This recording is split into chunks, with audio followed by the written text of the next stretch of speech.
எபேசியர் 3ஆம் அதிகாரம் 14ஆம் வசனத்திலிருந்து 19ஆம் வசனம் வரையிலும் வாசிக்கப்போம். இது நிமித்தம் நான் பரலோகத்திலும் பூலோகத்திலும் உள்ள முழு குடும்பத்துக்கும் நாமக்காரனராகிய நம்முடைய கர்த்தராயிருக்கிற இயேசு கிறிஸ்துனுடைய பிதாவை நோக்கி முழங்கால் படியிட்டு, நீங்கள் அவருடைய ஆவியினாலே உள்ளான மனுஷனில் வல்லமையாய் பலப்படவும், விசுவாசத்தினாலே கிறிஸ்து உங்கள் இருதயங்களில் வாசமாயிருக்கவும், நீங்கள் அன்பிலே வேரூன்றி நிலை பெற்றவர்களாகி சகல பரிசுத்தவான்களோடும் கூட கிறிஸ்துனுடைய அன்பின் அகலமும் நீளமும் ஆழமும் உயரமும் இன்னதென்று உணர்ந்து அறிவு கிட்டாத அந்த அன்பை அறிந்து கொள்ள வல்லவர்களாகவும், தேவனுடைய சகல பரிபூரணத்தாலும் நிறையப்படவும், அவர் தமது மகிமையினுடைய ஐஸ்வர்யத்தின்படியே உங்களுக்கு அனுக்கிரகம் பண்ண வேண்டும் என்று வேண்டிக் கொள்கிறேன்.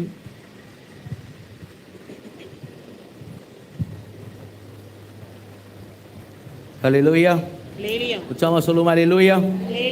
தொடர்ந்து இந்த எபேசு நிருபத்திலிருந்து நாம் ஆண்டோடைய வார்த்தையை செய்கிறோம், கேட்டுக்கொண்டிருக்கிறோம். இந்த நாளில் விசேஷமாக பரிசுத்த ஆவியானவர் நம்மோடு கூட இடைபடுவாராக. ஹல்லேலூயா. நாம் கேட்ட இந்த பகுதியில் நாம் உன்னத வரவு, உன்னத உறவு, உன்னத உணர்வு, உன்னத அறிவு, உன்னத நிறைவு இதுதான் நம்ம வார்த்தைகளை என்ன செய்திருக்கிறோம், கேட்டிருக்கிறோம். எங்கேயோ கேட்ட மாதிரி இருக்குதுன்னு சொல்லக்கூடாது. இதெல்லாம் நம்ம முந்தின வாரங்களில் கேட்ட ஒரு காரியமாக இருக்கிறது. சரி, இந்த நாளிலும் ஆவியான நாள் விசேஷம் நம்மோடு கூட இடைபடுவாராக. அந்த பகுதியில் கவனிங்கள். எபேசு 1ஆம் அதிகாரத்தில் அப்போஸ்தலனாகிய பவுல் ஒரு ஜெபத்தை ஏறெடுக்கிறது என்ன செய்கிறோம் பார்க்குறோம். நான் ஏற்கனவே சொன்னேன், அந்த எபேசு 1ஆம் அதிகாரத்துடைய ஜெபமானது அவர் நாம் காரியங்களை அறிந்து கொள்ள வேண்டும் என்று சொல்லி விரும்புகிற ஒரு ஜெபமாக காணப்படுகிறது. நீங்கள் வேணால் அந்த ஜெபத்தை திருப்பி பாருங்கள். எபேசு 1ஆம் அதிகாரத்தை நீங்கள் பார்ப்பீர்களானால் அங்கே நாம் அறிந்து கொள்ள வேண்டும் என்று சொல்லி அவர் விரும்பி ஜெபிக்கிற ஒரு காரியமாக அங்கே 17ஆம் வசனத்தை பார்த்தீர்களானால் தம்மை நீங்கள் அறிந்து கொள்வதற்கான அப்படின்னு செய்கிறோம், வாசிக்கிறோம். அதே போல் 18ஆம் வசனம் முடியும், 18ஆம் வசனம் நடுவில் நம்பிக்கை என்னதென்றும் அது என்ன அப்படின்றதும், 18ஆம் வசனம் முடிவில் ஐஸ்வர்யம் என்னதென்றும் அது என்ன அப்படிங்கிறதும், 19ஆம் வசனத்தில் வல்லமையின் மகாமையின் மகத்துவம் நடுவில் பாருங்கள், மகத்துவம் என்னதென்றும் நீங்கள் அறியும்படிக்கு அப்படின்னு சொல்லி அங்கே அறிந்து கொள்ளுதலுக்காக சபையானது தேவனுடைய சத்தியங்களை, தேவனுடைய காரியங்களை அறிந்து கொள்ள வேண்டும் என்று சொல்லி அப்போஸ்தலனாகிய பவுல் ஜெபிக்கிறது என்ன செய்கிறோம் அங்கே பார்க்கிறோம். ஆனால் எபேசிய 3ஆம் அதிகாரத்துக்கு வரும்பொழுது ஒரு ஜெபம் ஏறெடுக்கப்படுகிறது. அந்த ஜெபத்திற்கும் 1ஆம் அதிகாரத்துடைய ஜெபத்திற்கும் 3ஆம் அதிகாரத்துடைய ஜெபத்திற்கும் என்ன வித்தியாசம் என்று சொன்னால், 3ஆம் அதிகாரத்துடைய ஜெபத்திலே அவர் என்ன செய்கிறார்னு சொன்னால் அறிந்து கொள்வதற்காக என்று சொல்லுகிற வார்த்தைகளை உபயோகப்படுத்தினாலும் அங்கே குறிப்பாக முக்கியமாக பவுல் வலியுறுத்துகிற காரியம் அல்லது ஆவியானவர் வலியுறுத்துகிற காரியம் என்னன்னு சொன்னால், நம்ம வாழ்க்கையை நாம அப்பியாசப்படுத்த வேண்டும். இதுவரையில் அறிந்த காரியங்களை எல்லாம் நம்ம வாழ்க்கை என்ன செய்ய வேண்டும், அப்பியாசப்படுத்த வேண்டும் என்றுதான காரியத்தை தான் அங்கே சொல்லப்படுகிறது செய்ய முடியலாம பார்க்க முடியும். அங்கே நீங்க இந்த வசனங்களை பார்ப்பீர்களானால் உள்ளான மனுஷன் வல்லமையாய் பலப்படவும், இருதயங்களில் அவர் வாசமாய் இருக்கவும், நாம் அன்பில் வேறு ஒன்றி இருக்கவும், நிலை பெற்றவர்களாக இருக்கவும், அதே போல அந்த அன்பை உணர்ந்து அறிந்து கொள்ள முடியாத அந்த அன்பை அறிந்து கொள்ள வல்லவர்களாக நாம் மாறவும், தேவனுடைய பரிபூரணத்தால் நாம் நிறையப்படவும் அப்படின்னு எல்லாமே அங்கே அப்பியாசப்படுத்தக்கூடிய காரியங்களாக, அப்ளிகேஷன்ஸாக, சரி, அறிந்து கொள்வதற்கு நாலேஜ் என்று சொல்லாமல் அப்பியாசப்படுத்தக்கூடிய காரியங்களாக எங்கள் பவுல் சொல்லுகிறத செய்கிறோம் பார்க்கிறோம். அல்லேலூயா, அல்லேலூயா.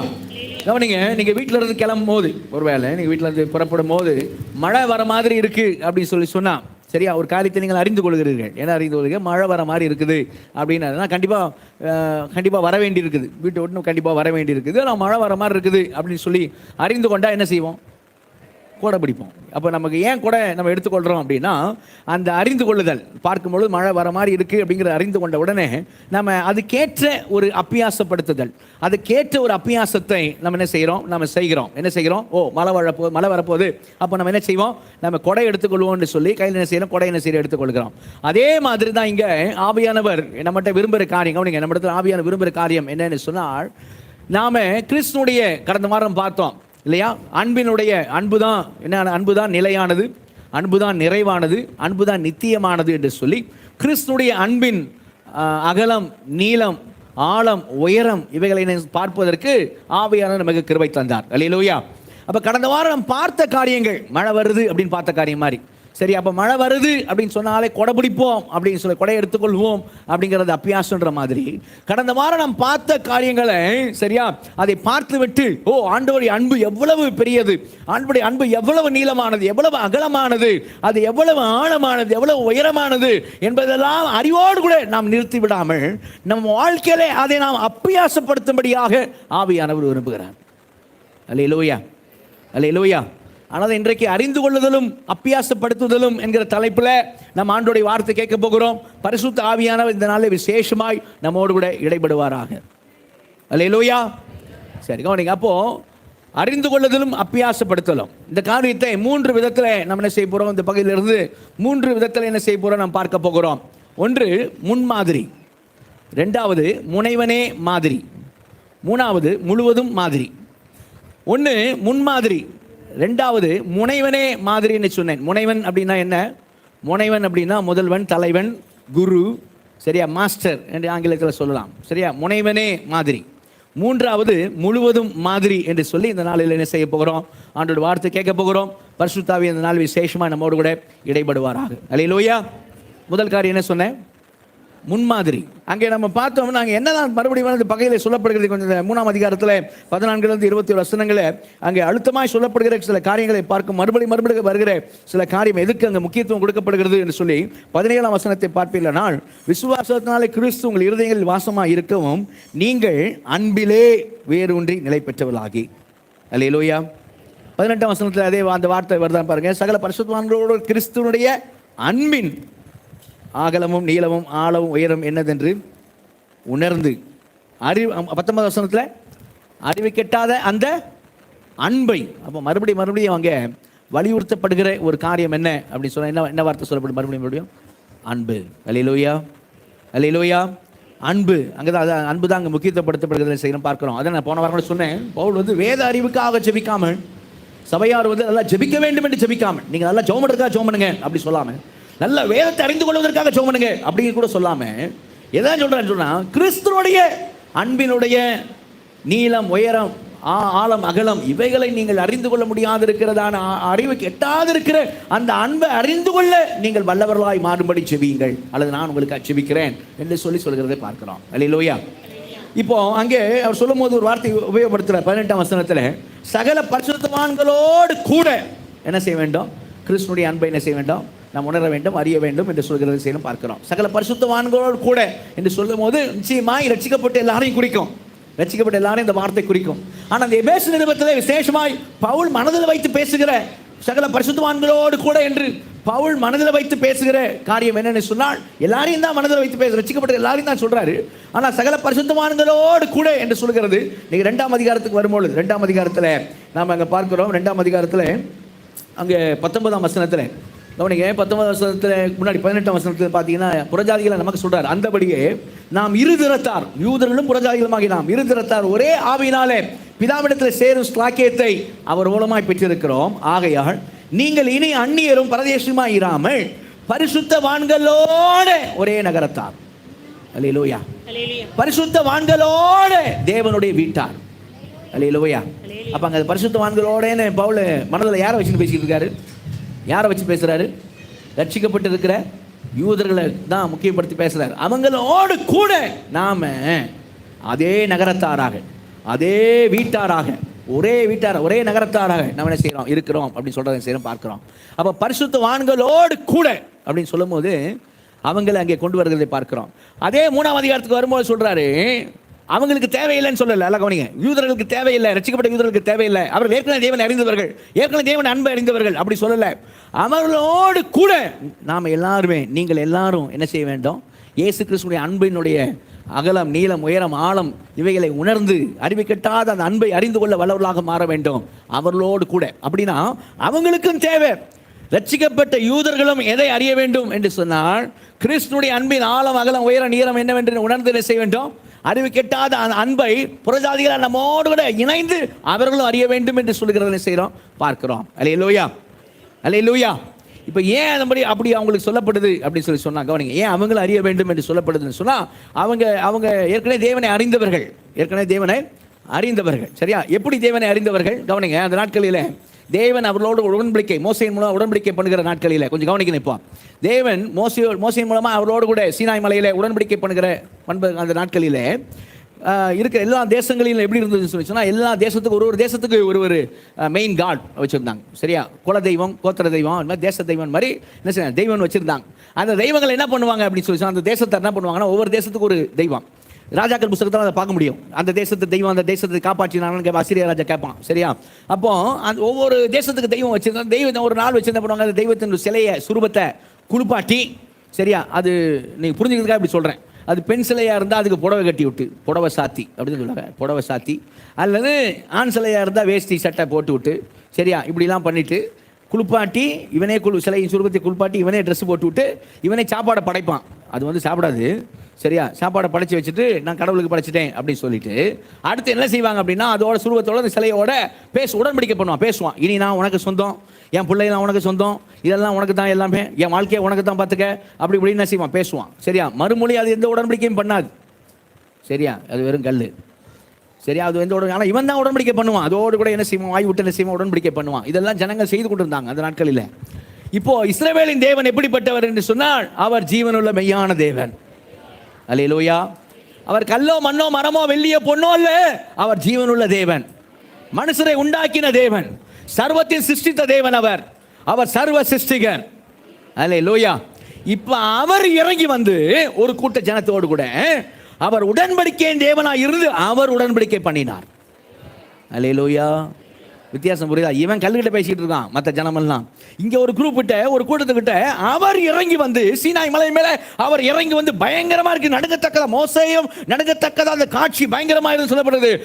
அப்படி அவர் இறங்கி வந்து உடன்படிக்கையின் தேவன் ஒரு கூட்ட ஜனங்களோடு கூட அவர் உடன்படிக்கை பண்ணினார்.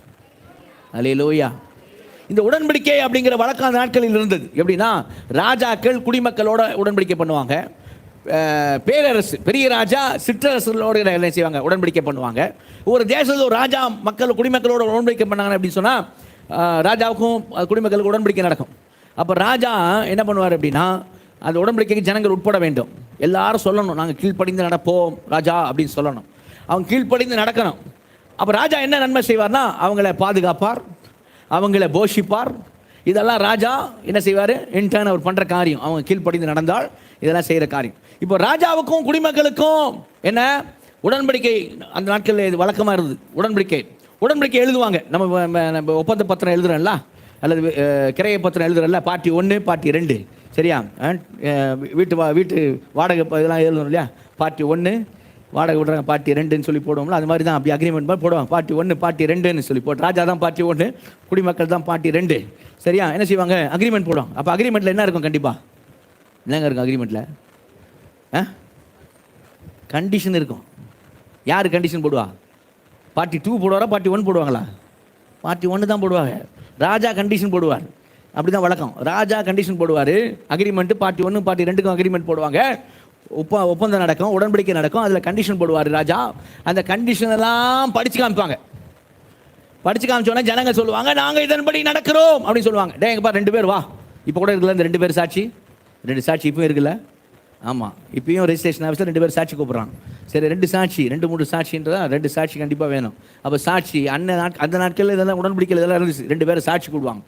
சரியா, கூப்பிட்டு என்ன செய்வாங்கன்னா, அந்த உடன்படிக்கை போட்டுட்டு சாட்சியெல்லாம் போட்டுட்டு, சரியா, ஜனங்கள் ரெப்ரசன்ட் பண்ணி ஜனங்களுக்கு பிரதிநிதியாக யாராவது என்ன செய்வாங்க, அதில் அவங்க காரியங்களை சொல்லுவாங்க. அதுக்கப்புறம் ஒரு மிருகம் வெட்டப்படும், ரத்தம் சிந்தப்படும். சரியா, இதெல்லாம் செய்வாங்க. அதுக்கப்புறம் என்ன செய்வாங்க அப்படின்னு சொன்னால், அந்த உடன்படிக்கையை கொண்டு போய் அந்த தேசங்களில் இருக்கிற கோயிலுக்குள்ள கொண்டு போய் வச்சுருவாங்க. எங்கே வைப்பாங்க? ராஜாவுக்கும் ஜனங்களுக்கும் நடக்கிற உடன்படிக்கை கொண்டு போய் கோயிலுக்குள்ள கொண்டு போய் வைப்பாங்க. சரியா, இப்போது இவங்களோட இஸ்ரேல் மக்களோட தேவன் செய்த உடன்படிக்கை அந்த எங்கே வச்சாங்கன்னு சொல்லி நீங்கள் பார்த்தீங்கன்னு சொன்னால், யாத்திராகமம் 25ஆம் அதிகாரம், யாத்திராகமம் 25ஆம் அதிகாரம் 16 வசனத்தை வாசிங்க. யாத்திராகமம் 25:16. நான் உனக்கு கொடுக்கும் சாட்சி பிரமாணத்தை அந்த பெட்டியிலே வைப்பாயாக. உடன்படிக்கை பெட்டியில் வைப்பாயாக. உடன்படிக்கை பெட்டி எங்கே இருந்துச்சு? ஆசாரி கூட இருந்த மகா பரிசுத்த ஸ்தலத்துக்குள்ளே இருந்துச்சு. அந்த பெட்டிக்குள்ளே என்ன இருக்குது? இந்த உடன்படிக்கை சாட்சியும் பிரமாணம் உள்ளே வைக்கப்பட வேண்டும். இது அந்த நாளுடைய வழக்கம். அந்த நாட்களில் இருந்த வழக்கம் இது. என்ன செய்ய உள்ளே வைப்பாங்க. வருஷத்துக்கு ஒரு முறை அதை கொண்டு வந்து வெளியே கொண்டு ஜனங்களெல்லாம் நிற்க வச்சு என்ன பண்ணுவாங்க, மறந்துடுவான் ஜனன்னு சொல்லிட்டு வருஷத்துக்கு ஒரு முறை கொண்டாந்து என்ன செய்வாங்க, வாசிப்பாங்க. ஒரு பக்கம் ஜனங்கள் மறக்கக்கூடாது அப்படிங்கிறக்கா, இன்னொரு பக்கம் என்னென்னா புதிதாக வருகிற சந்ததி அவர்களும் என்ன செய்ய வேண்டாம், சந்ததியை கடைபிடிக்கணும்ல, சந்ததியும் கேட்கணும் அப்படிங்கிறதுக்காக ஜனங்களுக்கு முன்பாக வந்து என்ன செய்வாங்க, ஒரு வார்த்தை விடாமல் வாசிக்கணும். அதில் இருக்க பாயிண்ட் ஒரு பாயிண்ட் விடக்கூடாது, விடக்கூடாது. எல்லா பாயிண்ட்டும் ஜனங்களுக்கு தெரியணும். சரியா, எல்லா பாயிண்ட்டும். இங்கே பார்த்தீங்கன்னா ஜோஷுவா 8ஆம் அதிகாரம் வந்தீங்கன்னு வைங்க. ஜோஷுவா 8ஆம் அதிகாரம் நிறைய இடத்துல கொடுக்கப்பட்டிருக்கு. நான் உதாரணத்துக்கு ஒரு வசனம் காமிக்கிறேன். ஜோஷுவா 8ஆம் அதிகாரத்தில் 24ஆம் வசனம் வாசிங்க. 24 சார் 34 வாசிங்க. 34. அதற்கு பின்பு அவன் நியாயப்பிரமாண புஸ்தகத்தில் எழுதியிருக்கிறபடி நியாயப்பிரமாணத்தில் சொல்லிய ஆசீர்வாதமும் சாபமும் ஆகிய சகல வார்த்தைகளையும் வாசித்தான். சகல வார்த்தைகளையும் வாசித்தான். மோசே கட்டளையிட்ட எல்லாவற்றிலும் யோசுவா இஸ்ரவேலின் முழு சபைக்கும் ஸ்திரீகளுக்கும் பிள்ளைகளுக்கும் அவர்களுக்குள் நடமாடி சஞ்சரித்த அந்நியர்களுக்கு முன்பாக ஒரு வார்த்தையும் விடாமல் வாசித்தான். ஒரு வார்த்தையும் விடாமல் வாசித்தான். அல்லேலூயா. ஒரு வார்த்தை விடக்கூடாது, ஒரு வார்த்தை விடாமல் என்ன செய்தான், வாசித்தான் பார்க்குறது. இது வழக்கம். அப்போ இவங்க இஸ்ரவேல் தேவனோடு கூட இந்த இஸ்ரேல் மக்கள் இவர்கள் உடன்படிக்கை செய்த போது இவர்களுக்கு நிபந்தனைகள் கொடுக்கப்பட்டதா அப்படின்னா ஆமாம், நிபந்தனை கொடுக்கப்பட்டது. இவங்களோடு கூட தேவன் என்ன செய்தார், உடன்படிக்கை செய்தார். உடன்படிக்கை செய்யும் போது சொல்லப்பட்ட வார்த்தைகள் என்ன, அப்போ இவங்க வந்து அதை நாங்கள் அதன்படி கீழ்ப்படிந்து நடப்போம் அப்படின்னு இவங்க சொன்னாங்களா இந்த ஜனம் அப்படின்னு சொல்லி பார்த்தீங்கன்னா யாத்திராம் 19ஆம் அதிகாரத்துக்கு வாங்க. யாத்திராம் 19ஆம் அதிகாரம். யாத்திராம் 19ஆம் அதிகாரத்தில் 4ஆம் வசனத்தில் வாசிங்க. நான் எகிப்தியருக்கு செய்ததையும் நான் உங்களை கழுகுகளுடைய செட்டைகளின் மேல் சுமந்து உங்களை என் அண்டையிலே சேர்த்து கொண்டதையும் நீங்கள் கண்டிருக்கிறீர்கள். இப்பொழுது நீங்கள் என் வாக்கை உள்ளபடி கேட்டு என் உடன்படிக்கையை கைக்கொள்வீர்களானால் சகல ஜனங்களிலும் நீங்களே எனக்கு சொந்த சம்பத்தா இருப்பீர்கள். பூமி எல்லாம் என்னுடையது. நீங்கள் எனக்கு ஆசாரிய ராஜ்யமும் பரிசுத்த ஜாதியுமாய் இருப்பீர்கள் என்று நீ இஸ்ரவேல் புத்திரரோடே சொல்ல வேண்டிய வார்த்தைகள் என்றார். தொடர்ந்து வாசிங்க.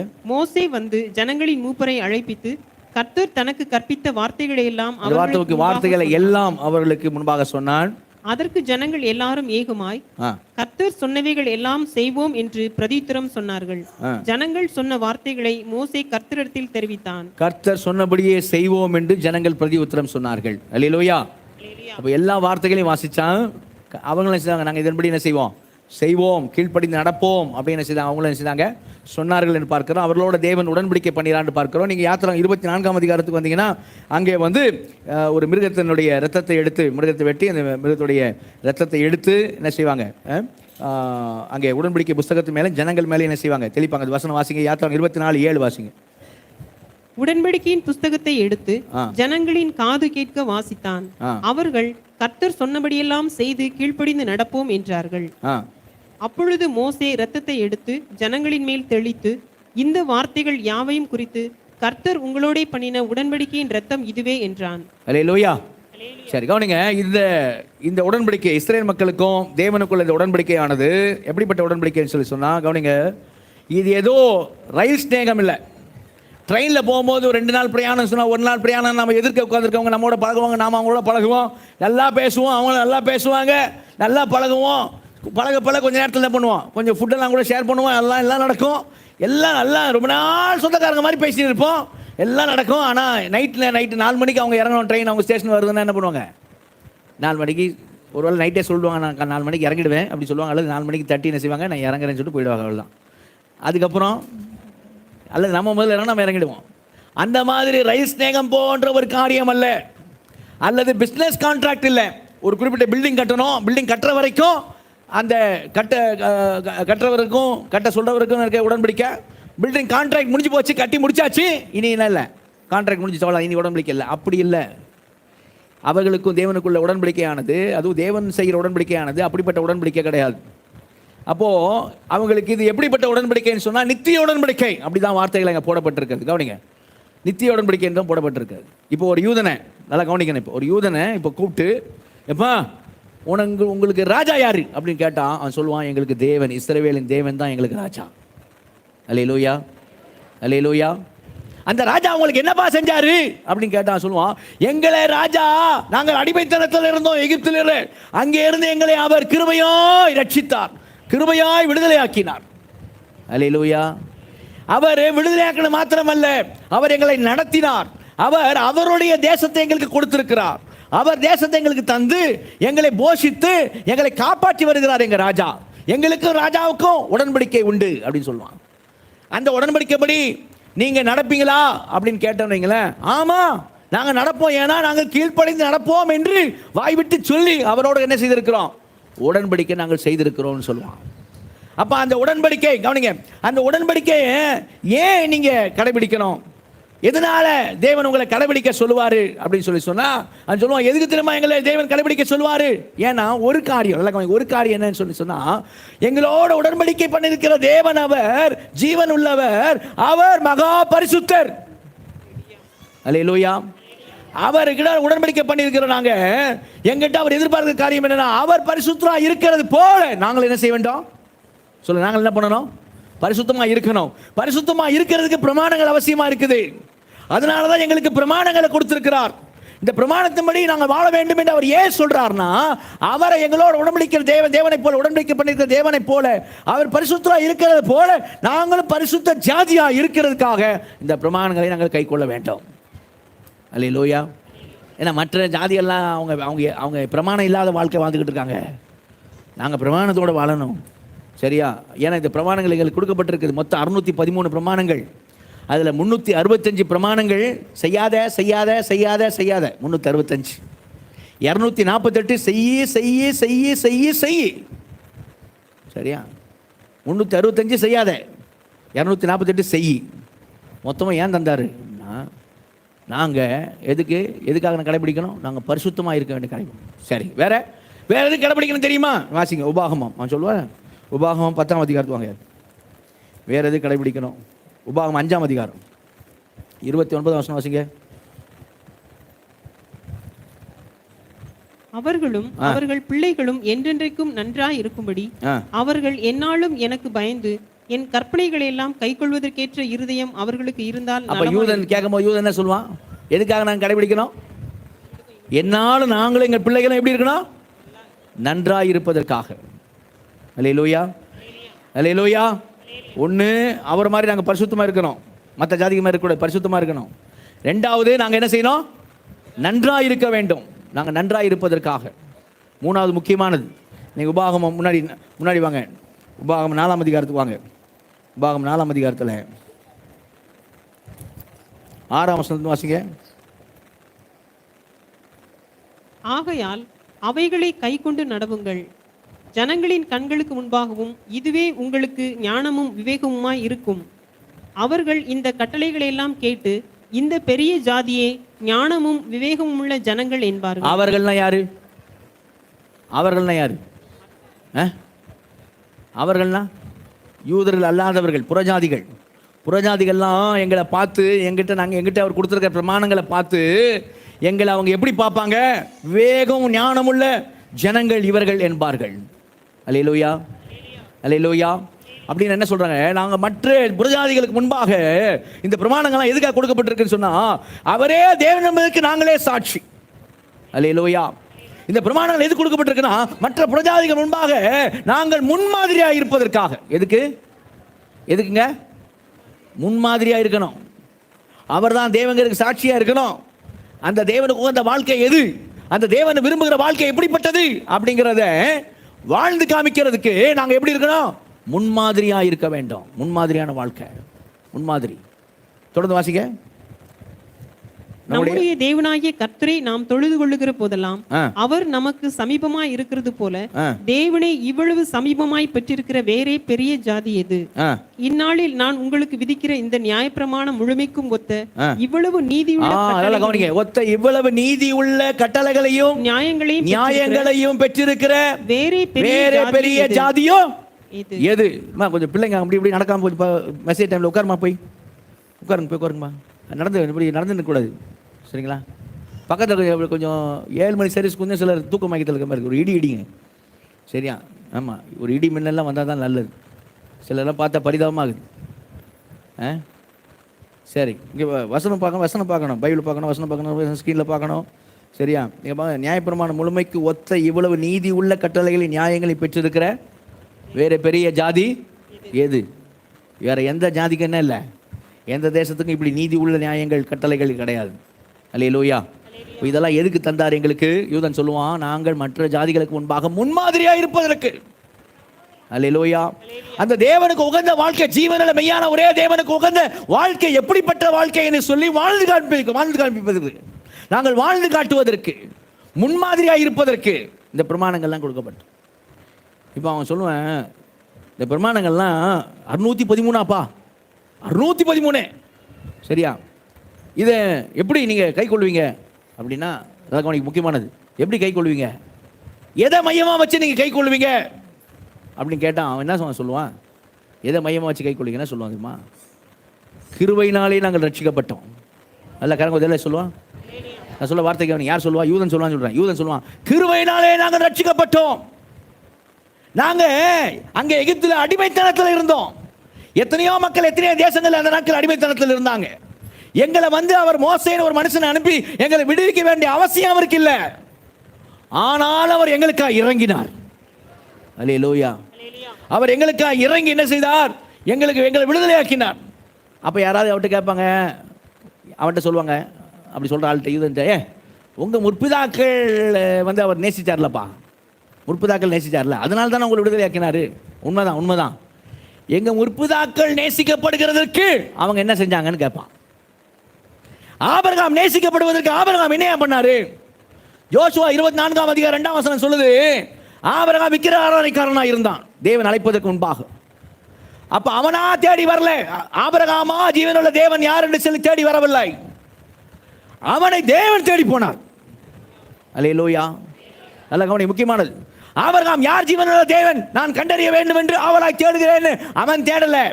அவனும் அவன முற்பிதாக்களும் எல்லாம் விக்கிரக ஆராதனைக்காரர்களாக இருந்தாங்க. யோசுவா 24:2 சொல்லப்பட்டிருக்கும். அவர்கள் அந்த நாட்களில் என்ன விக்கிரக ஆராதனைக்காரர்களாக இருந்தார்கள். ஆனால் தேவன் அந்த ஆபிரகாமை தேடி போனார். அல்லேலூயா. அப்போ அவங்கள அவர் அழைத்தது கூட எதில் தான் அழைச்சிருக்கிறார்? இதுதான் கிரியா கிருபையா? கிருபை தான். அதனால் நீங்கள் உபாகமம் இங்கே பார்த்துடலாம். உபாகமம் 10ஆம் அதிகாரத்துக்கு வாங்க. உபாகமம் 10ஆம் அதிகாரத்தில் 15ஆம் வசனம் வாசிங்க.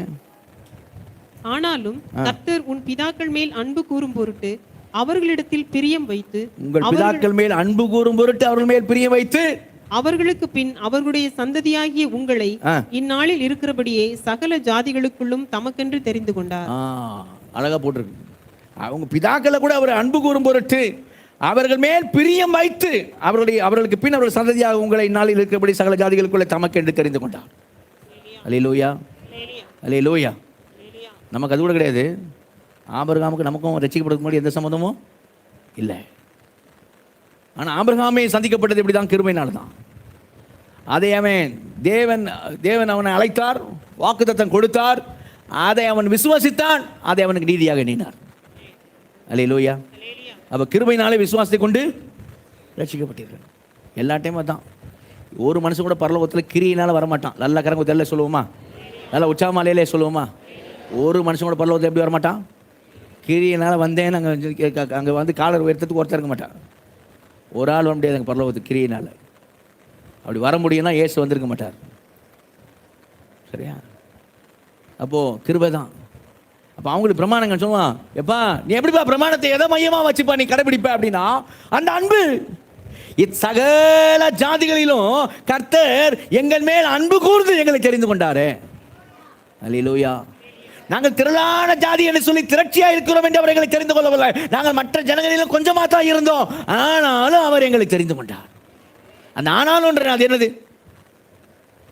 ஆனாலும் அவர் எங்களை தெரிந்து கொண்டார். ஆனாலும் என்னது? கிருபை. அல்லேலூயா. அல்லேலூயா. கிருபையினாலே எங்களை தெரிந்து கொண்டார். அவன் சொல்லுவான், இன்னொன்று சொல்கிறேன் கேளு அப்படின்வான். என்னப்பா? நாங்கள் இதை அன்போடு தான் கை கொள்ளணும். அன்பு இருந்தாக்கும் கற்பனைகள் பாரமானது இல்லை, அன்போடு தான் கை கொள்ளணும். சரி, ஆனால் இந்த கற்பனைகள் கூட எப்படிப்பட்டது தெரியுமா? அன்பை மையமாக வச்சு தான் கற்பனைகளே கொடுக்கப்பட்டது. நல்ல கர்மத்தில் சொல்லுவோமா? அன்பை மையம் 613 பிரித்து போட்டீங்கன்னா, நீ போட்டீங்கன்னா வச்சுக்க, செரிமோனியல் லாஸ் ஆராதனை முறைமை சட்டங்கள், சிவில் லாஸ் உரிமை சட்டங்கள், மாரல் லாஸ் 10 கட்டளைகள். இது எல்லாமே எதை மையமாக வச்சு தான் கொடுக்கப்பட்டிருக்குது அப்படின்னா, அன்பை மையமாக வச்சு தான் கொடுக்கப்பட்டிருக்கு. அன்பை மையம் வச்சு தான். யூதன் சொல்லுவான், நீ பழைய ஏற்பாட்டு யூதனை கேட்க வேண்டாம், இயேசு கிறிஸ்து டைம்ல இருந்த யூதன்ட்டே நீ போய் கேட்டீங்கன்னா அவனே சொல்லுவான். நீங்க பைபிளில் பாருங்க, நீங்க பைபிளில் பாருங்க, லூக்கால 10ஆம் அதிகாரத்துக்கு வாங்க. இயேசு கிறிஸ்து டைம்ல இருந்த யூதர்கள் இயேசுகிட்ட பேசுற காரியம் என்னன்னு பாருங்க. லூக்கா 10ஆம் அதிகாரம். அவர் நியாயப்பிரமாணத்தை குறித்து பேசும்பொழுது எப்படிப்பட்ட வார்த்தைகள் பேசப்படுகிறது? 25ஆம் வசனத்தை வாசிங்க. அப்பொழுது நியாயசாஸ்திரி ஒருவன் எழுந்து, நியாயசாஸ்திரின்னா யாரும் நினைச்சு கூடாது, லாயர். நியாயசாஸ்திரி யாருங்க? லாயர். லாயர் பேசுறான். லாயர் எப்படி பேசுவான்? எப்படி ஆகிலும் என்ன பண்ணணும், பிடிக்கணும், மடக்கணும் தானே பேசுவான். அப்படிதானுங்க, சரியா? லாயர் வந்து பேசலாம் இயேசுகிட்ட. வாசிங்க. நியாயசாஸ்திரி ஒருவன் எழுந்திருந்து அவரை சோதிக்கும்படி, போதகரே, நித்திய ஜீவனை சுதந்திரித்துக் கொள்ளும்படி நான் என்ன செய்ய வேண்டும் என்று கேட்டான். அதற்கு அவர், நியாயப்பிரமாணத்தில் என்ன எழுதியிருக்கிறது, நீ வாசித்திருக்கிறது என்ன என்றார். அவன் பிரதித்துரமாக, உன் தேவனாகி கர்த்தரிடத்தில் உன் முழு இருதயத்தோடும் உன் முழு ஆத்மாவோடும் உன் முழு பலத்தோடும் உன் முழு சிந்தையோடும் அன்பு கூர்ந்து உன்னிடத்தில் அன்பு கூறுவது போல பிறனிடத்திலும் அன்பு கூறுவாயாக என்று எழுதியிருக்கிறது என்றான். என்ன சொன்னா பாத்தீங்களா? 613 சொல்லிங்க சொன்னா. எப்படி சொன்னா? ரெண்டே காரியம் சொல்றான். உன் தேவனாய் கர்த்தரிடத்தில் முழு இருதயத்தோடும் முழு ஆத்மாவோடும் முழு பலத்தோடும் முழு சிந்தையோடும் அன்பு கூர்ந்து. அன்பு கூறுவது, உன்னிடத்தில் அன்பு கூறுவதில் பிறனிடத்திலையும் அன்பு கூறுவாயாக. அதான் எழுதியிருக்கேன்னு சொன்னான். சரியா? இப்போ இன்னொரு மார்க் 12ஆம் அதிகாரத்து வாங்க. அங்கே ஒருத்தவன் சந்திக்கிறான். மார்க் 12ஆம் அதிகாரம். இவன் லாயர், அவன் ஸ்கிரைப், எழுதுகிற ஆட்கள். மார்க் 12ஆம் அதிகாரம் 28ஆம் வசனம் வாசிக்க. 28லேருந்து. வேத பாரகரில் ஒருவன் அவர்கள் தர்க்கம் பண்ணுகிறதை கேட்டு அவர்களுக்கு நன்றாய் உத்தரவு சொன்னார் என்று அறிந்து அவரிடத்தில் வந்து, கற்பனைகளில் எல்லாம் பிரதான கற்பனை எதுவென்று கேட்டான். இயேசு அவனுக்கு பிரதியுத்தரமாக, கற்பனையெல்லாம் பிரதான கற்பனை எது என்று அவரிடத்தில் கேட்டான். இயேசு அவனுக்கு பிரதியுத்தரமாக, கற்பனைகளில் எல்லாம் பிரதான கற்பனை எதுவென்றால், இஸ்ரவேலே கேள், இஸ்ரவேலே கேள், நம்முடைய தேவனாகிய கர்த்தர் ஒருவரே கர்த்தர், நம்முடைய தேவனாகிய கர்த்தர் ஒருவரே கர்த்தர். உன் தேவனாகிய கர்த்தரிடத்தில் உன் முழு இருதயத்தோடும் உன் முழு ஆத்துமாவோடும் உன் முழு மனதோடும் உன் முழு பலத்தோடும் அன்பு கூறுவாயாக என்பதே பிரதான கற்பனை. தேவனிடத்திலே முழு இருதயத்தோடு முழு ஆத்துமாவோடு முழு பலத்தோடு முழு மனதோடு அன்பு கூறுவாயாக என்பதே பிரதான கற்பனை. அல்லேலூயா. அதுதான் ஃபர்ஸ்ட் ஃபார்மோஸ்ட், அதுதான் பிரதான கற்பனை, அதுதான். அதுக்கப்புறம் வாசிங்க. இதற்கு ஒப்பாயிருக்கிற இரண்டாம் கற்பனை என்னவென்றால், உன்னிடத்தில் நீ அன்பு கூறுவது போல் பிறனிடத்திலும் அன்பு கூறுவாயாக என்பதே. இவைகளிலும் பெரிய கற்பனை வேறொன்றும் இல்லை என்றார். இதை இயேசு சொன்னார். இயேசு சொல்றார். இப்போ அங்க அவனே சொல்லிட்டான். இங்க இயேசு சொல்றார், இவை ரெண்டுலையும் பெரிதான கற்பனை வேற எதுவும் இல்லை என்ன. இப்போ அவன் என்ன பதில் சொன்னான் பாருங்க, வாசிங்க. அதற்கு வேதபாரகன், சரிதான் போதகரே, நீர் சொன்னது சத்தியம். ஒரே தேவன் உண்டு, அவரை தவிர வேறொரு தேவன் இல்லை. முழு இருதயத்தோடும் முழு மனதோடும் முழு ஆத்மாவோடும் முழு பலத்தோடும் அவரிடத்தில் அன்பு கூறுகிறதும் தன்னிடத்தில் அன்பு கூறுகிறது போல் பிறனிடத்தில் அன்பு கூறுகிறதுமே சர்வாங்கம் தகனம் முதலிய பலிகளை பார்க்கிலும் முக்கியமா இருக்கிறது என்றான். சர்வாங்க தகனம் முதலிய பலிகளை பார்க்கிலும் முக்கியமானது எதுன்னு சொன்னா, தேவனிடத்தில் அன்பு, பிறரிடத்திலே அன்பு. அல்லேலூயா. ஏன் அப்படி சொன்னாவே? அவன் சொன்னது தப்புனா சொன்னார் ஆண்டவர். அடுத்த வசனம் எப்படி வாசிங்க. அவன் விவேகமாய் உத்தரவு சொன்னதை எப்படி உத்தரவு சொன்னானா?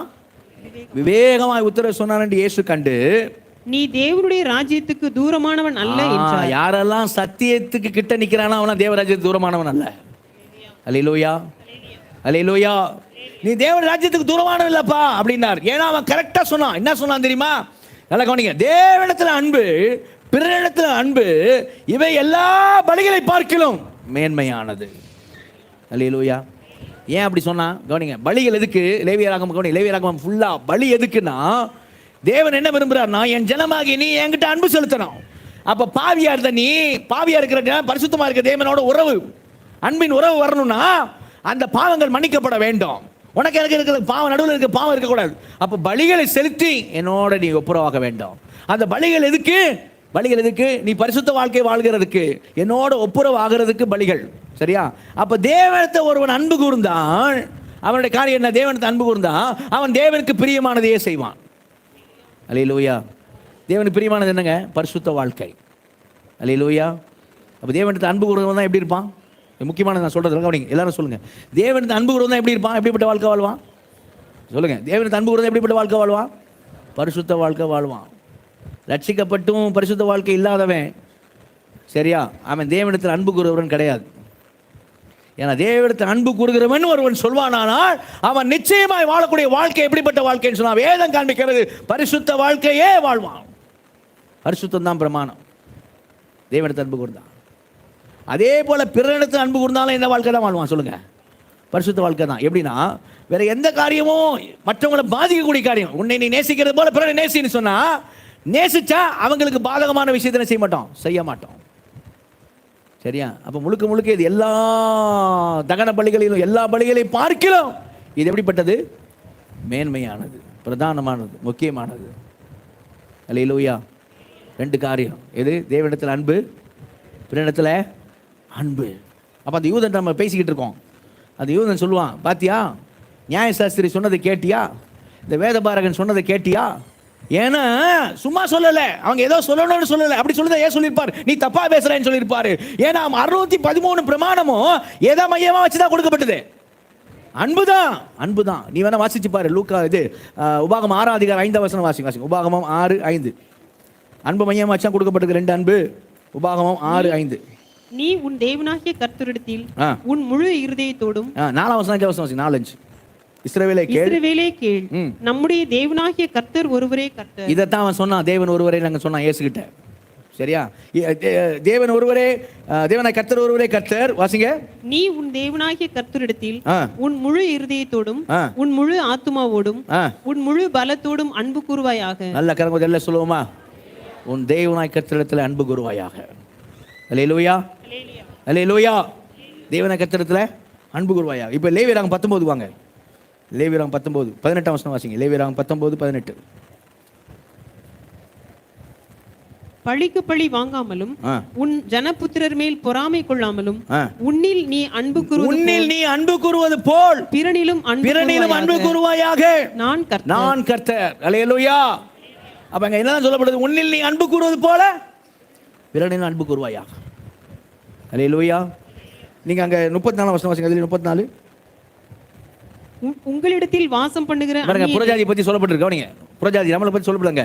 உன்னிடத்தில் வாசம் பண்ணுகிற அந்நியனை சுதேசி போல எண்ணி, சுதேசி போல அவனையும் யூதன் போல எண்ணி, நீங்கள் உங்களில் அன்பு நீங்கள் உங்களில் யூதர்களுக்குள்ளே நீங்கள் அன்பு கூறுவது போல அவனிலும் அன்பு கூறுவீர்களாக.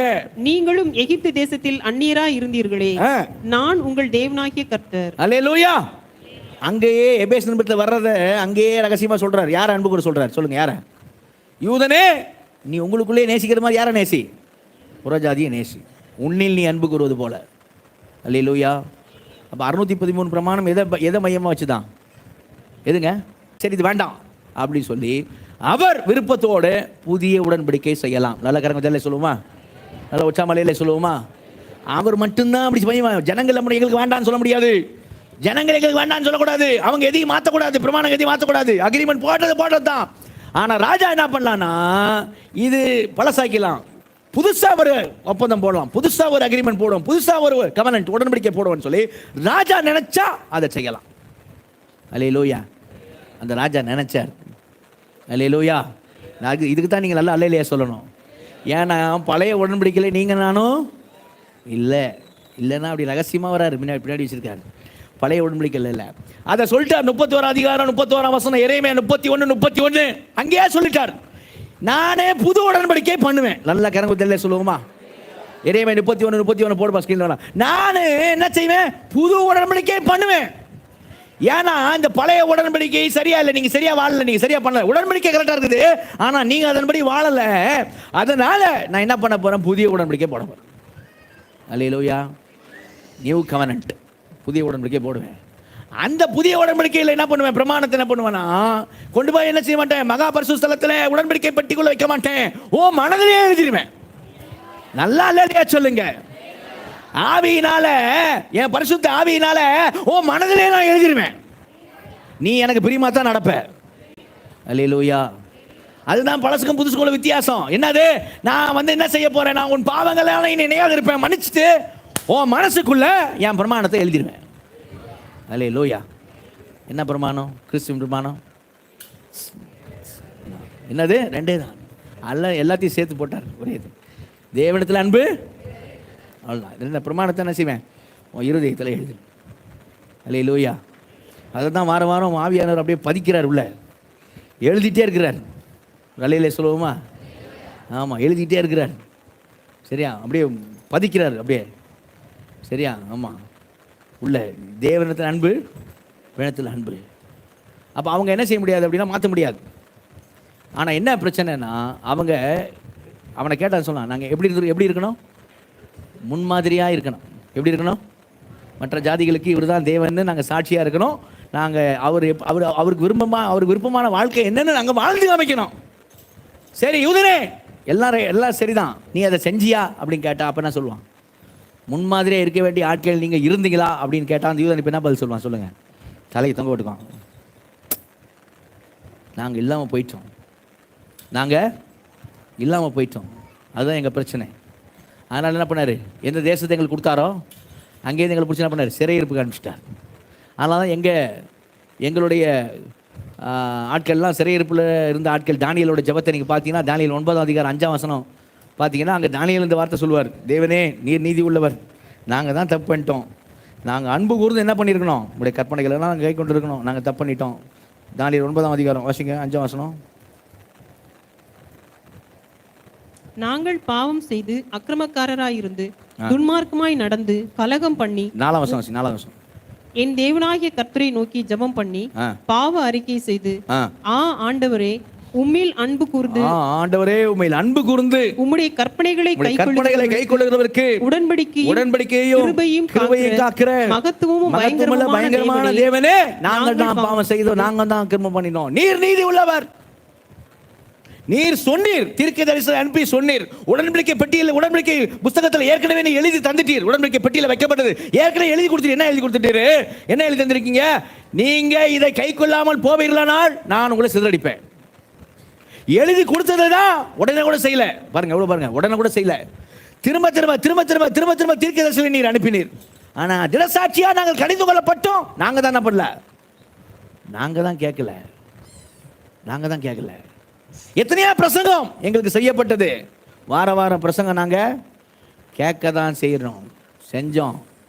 ஆனால் அதன்படி நாங்கள் என்ன செய்யலை? வாழலை. வாரம் நீர் பிரசங்கம் பண்ணுறது பண்ணி தீர்க்கதரிசியில் அனுப்பிச்சு தினசாட்சியை எங்களை கடிந்து கொண்டீர். நாங்கள் கேட்டோம், ஆனால் அதன்படி என்ன செய்யலை? நாங்கள் செய்யலை. நீர் நீதி உள்ளவர், நீர் சொன்னதை என்ன செய்த? செஞ்சீங்க ஆண்டவரே, நீங்கள் சொன்னதை செஞ்சீங்க. சரியா? உடன்படிக்கையில் காரியத்தில் எழுதி கொடுத்தது என்னவோ அதுதான் அவங்க கோட்டை விட்டாங்க. நெகேமியாட்ட போனீங்கன்னா நெகேமியா அதே வார்த்தை சொல்லுவார். நெகேமியா 1ஆம் அதிகாரம் 5ஆம் வசனம் வாசிங்க. நெகேமியா 1:5. சிறையிருப்பிலிருந்து மீண்டு வந்த நபர். நெகேமியா 1:5. பரலோகத்தின் தேவனாகிய கர்த்தாவே, உம்மில் அன்பு கூர்ந்து உம்முடைய கற்பனைகளை கைக்கொள்ளுகிறவர்களுக்கு உடன்படிக்கையும் கிருபையும் காக்கிற மகத்துவமும் பயங்கரமுமான தேவனே.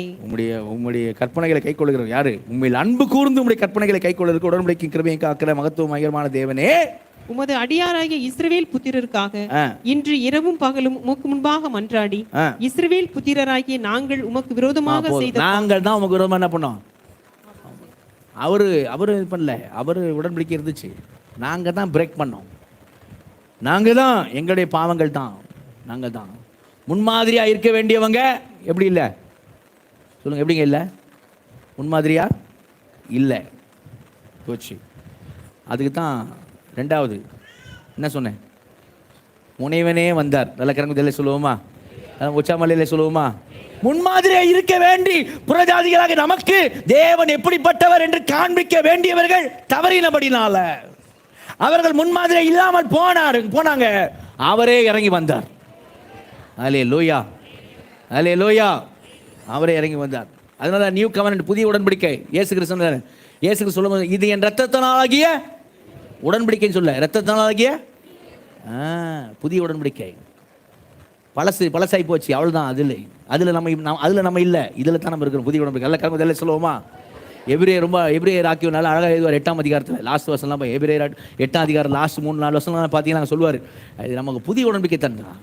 பழைய அன்றைக்கே வாக்கு பண்ண புதிய உடன்படிக்கை தான் இது புதிய உடன்படிக்கை வந்ததுனால அந்த கடைசி வசனம் பாருங்கள், எபிரேயர் 8 கடைசி வசனம், பழசுனாயிடுச்சு, அது போச்சு, அது என்ன செய்யுது? அழிந்து போகக்கூடிய நாள் வந்துட்டார். சரியா? அப்படின்னு சொல்லுவார். எது வந்துச்சு இப்போ சொல்லுங்க? எது? புது உடன்படிக்கை. அல்லேலூயா. அந்த புது உடன்படிக்கை செய்யறதுக்கு யார் வந்துட்டான்? சீனாய் மலையின் மேலே பயங்கர புகை அப்படி வரல, அவரே மாம்சத்தில் வந்தார். நல்ல கரங்கத்திலே சொல்லுவோமா? நல்லா உச்சா மலையிலே சொல்லுவோமா? புறஜாதிகளாக நம்மையும் உடன் சுதந்திரராய் உடன் பங்காளிகளுமாய் ஒரே சரீரத்துக்குள்ளாக மாற்றுவதற்கு அவரே வந்தார். முனைவனே மாதிரி. ஏன் மாதிரி நான் சொல்றேன்? இறங்கி வந்து தேவனிடத்தில் அன்பு, பிறரிடத்தில் அன்பு, எப்படி வாழணும்னு, எப்படி அன்பு செய்யணும், தேவனுக்கு எப்படி, தேவனிடத்தில் எப்படி அன்பு செய்யணும், மற்றவங்களை எப்படி நேசிக்கணும், இந்தா நான் மாதிரி வச்சுட்டு போறேன்னு சொல்லி மாதிரி காமிச்சிட்டு போயிருக்கிறார். நல்ல கரங்க சொல்லுங்க. அல்லேலூயா. நமக்கு எப்பவுமே அது மாதிரி இருந்தால் நமக்கு என்ன செய்யும்? பண்ணுறதுக்கு ஈஸியாக இருக்குல்ல. ஒரு டைப் பார்த்துட்டு பண்ணுறதுக்கு, ஒரு பேட்டர்ன் பார்த்து பண்ணுறதுக்கு, யூடியூப்பில் பார்த்து சமையல் பண்ணுறதுக்கு ரொம்ப, ஆமாம், யூடியூப்பில் பார்த்து சமையல் பண்ணுறதுக்கு ரொம்ப ஈஸி. கடை எடுத்து வையுங்கள்னா வச்சுருவோம். சரியா? ஸ்டவ் முதல்ல பற்ற வைங்க. சரியா? அப்புறம் எண்ணெயை ஊற்றுங்கள், கடுகை போடுங்கள்னா நம்ம அப்படியே என்ன செய்வோம்? ஓகே ரைட்டு, யூடியூப் பார்த்து செஞ்சுவோம். ஒரு காரியம் இருந்துச்சுன்னா அதை பார்த்து பண்ணுறதுக்கு நமக்கு கஷ்டம் இல்லை இல்லையா? ஆமாம், அது எனக்கு நமக்கு ஒரு பேட்டர்ன் வச்சுட்டார். இப்போ ரெண்டுக்கும் பேட்டர்ன் அவர் தான். எந்த ரெண்டு? இடத்துல அன்பு, பிற இடத்துல அன்பு. நீங்கள் பேதுரு நிருபத்துக்கு வந்தீங்கன்னா பேதுரு அழகாக அதை சொல்கிறத பார்க்க முடியும். 1 பேதுரு வாங்க, 1 பேதுரு 2ஆம் அதிகாரம், 1 பேதுரு 2ஆம் அதிகாரம் 19ஆம் வசனத்துல வாசிங்க. ஏனெனில் தேவன் மேல் பற்றுதலா இருக்கிற மனசாட்சி நிமித்தம் ஒருவன் அநியாயமாய் பாடுபட்டு உபத்திரவங்களை பொறுமையாக சகித்தால் அதுவே பிரதியா இருக்கும். உபத்திரவங்களை அநியாயமாக எப்படி பாடுபடணுங்க சொல்லுங்க? எப்படி பாடுபடணும்? என்ன பேச மாட்டேங்க? எப்படிங்க பாடுபடணும்? பொறுமையாக இருக்கணும். எப்போ? எப்படி பாடுபடணும்? எப்படிங்க போட்டிருக்கேங்க? அநியாயமாக பாடுபடணும். பாஸ்டர் வந்து கம்ப்ளைண்ட் பண்ணக்கூடாது. அநியாயமாக பாடுபட்டு இருக்கு பாஸ்டர். இது வசனம் தான் சொல்லுது. நீ அல்லேலியா தான் சொல்லணும். நல்ல கரும சொல்லுங்க. அநியாயமாக பாடுபடுறவங்க அல்லேலியா சொல்லுங்க. சோத்திரம். இவ்வளோ பேர் இருக்கீங்க, வெரி குட், நல்லது. வசனத்தின்படி இருக்கும். எப்படி பாடுபடணும்? அநியாயமாக பாடுபடணும். அநியாயமாக பாடுபடணும். அப்புறம் வாசிங்க அடுத்து. நீங்கள் குற்றம் செய்து அடிக்கப்படும் போது பொறுமையோட சகித்தால் அதனால் என்ன கீர்த்தி உண்டு? கொடா தண்ணி பிடிக்கிற இடத்துல கொடா முன்னாடி இருக்கிற குடத்தை டொம்முன்னு இடிச்சு தள்ளிட்டு தான் வைப்பேன் அப்படின்னா பலார் நான் ஒரு அறை விட்டான்னு வச்சுக்க. சரியா? ஒரே கிறிஸ்துவ நான் அடிக்கப்படுகிறேன், உதவாங்குவேன். கிறிஸ்துவ அடிக்கப்படுற அராஜகம் பண்ணுகிற நீ அங்கே. அதுதான் போட்டிருக்கு பைபிள். அப்படிலாம் நீ வாங்கிட்டு என்ன சொல்லாத, நான் பாடுகளை சகிக்கிறேன்லாம் சொல்லாத. அந்த பாடெல்லாம் ஒன்றும் கிறிஸ்துவுக்கு என்ன சேர்க்காது? மகிமை சேர்க்காது. பார்த்துக்க. சரி, அப்படி இல்லை. வாசிங்க இப்போ. நீங்க நன்மை செய்து பாடுபடும் போது நீங்கள் அவன் உன் குடத்தை இடிச்சு தள்ளிட்டா இப்போ நீ என்ன பண்ணுவா? ஏன் குடத்தை இடிச்சியான்னு வரைஞ்சி கட்டிக்கிட்டு போறது இல்லை. சரி பரவாயில்ல, சரி சொல்றோம், பின்னாடி வந்து நிற்கிறான்னு வச்சுக்கோ. நன்மை செய்து பாடுபடும் போது பொறுமையோட சகித்தால் அதுவே தேவனுக்கு முன்பாக பிரதியா இருக்கும். யாருப்பா இப்படி செய்வான்? பாஸ்டர் நல்லா சொல்றீங்க போக. நல்லா யார் இப்படி செய்வா அப்படின்னு கேட்க கூடாதுன்னு தான் தொடர்ந்து பேசுறாரு. வாசிங்க. இதற்காக நீங்கள் அழைக்கப்பட்டும் இருக்கிறீர்கள். எதற்காக? நீங்க வந்து குழாயில அந்த உதாரணத்தை எடுத்துக்கூடாது. நான் குழாய்க்க போறது இல்லையே அப்படின்னு கூடாது. இதற்காக நீங்க அழைக்கப்பட்டிருக்க. எதுக்காக? அநியாயமாய் பாடுபடுறதுக்கும் அப்புறம் நீங்கள் அப்புறம் எப்படிங்க அநியாயமா பாடுபடுறதுக்கு அப்புறம் நன்மை. நமக்கு நன்மை செஞ்சு பாடுவேன்ட்டு என்ன பண்ண மாட்டான் நம்ம. இதோட ஒருத்தருங்க நன்மை செய்வேனா? நான் நல்ல மாட்டுக்கு ஒரு சூடு. என்னது நல்ல மாட்டுக்கு? ஆமாம், எனக்கு இல்லையா? டான் என்னது வெக்கமான சூடு. ஆக்சுவலாக அதெல்லாம் இருக்கக்கூடாது. நல்ல கருமத்தில் சொல்லுவோமா? உச்சா மலையிலே சொல்லுவோமா? அப்படி தான் போட்டிருக்கு பைபிளில். யார் இப்படி பண்ணுவா? வாசிங்க. யார் பண்ணுவா பாருங்க. ஏனெனில் கிறிஸ்துவும் உங்களுக்காக பாடுபட்டு மாதிரி. ஏனெனில் கிறிஸ்துவும் உங்களுக்காக பாடுபட்டு நீங்கள் தம்முடைய அடிச்சுவடுகளை தொடர்ந்து வரும்படி உங்களுக்கு மாதிரியை பின்வைத்து உங்களுக்கு எக்ஸாம்பிள் மாதிரியே பேட்டர்னை டைப்பை வச்சிட்டு போயிருக்கிறார். ஏன் நீங்க அல்லேலூயா சொல்ல மாட்டீங்க? சொல்லணும். அல்லேலூயா. இல்லைன்னா உங்களை கொல்லணும். ஆமா, வரல பார்த்தீங்க அல்லேலூயா. அவர் என்ன வச்சுட்டு போயிருக்காருன்னு போட்டிருக்கு. எதுக்கு? எப்படி அடிக்கணும்னு மாதிரி வச்சு போய்க்கிறாரு. எதுக்கு? எப்படி சண்டை போடணும் மாதிரி வச்சு போய்க்கிறாரு.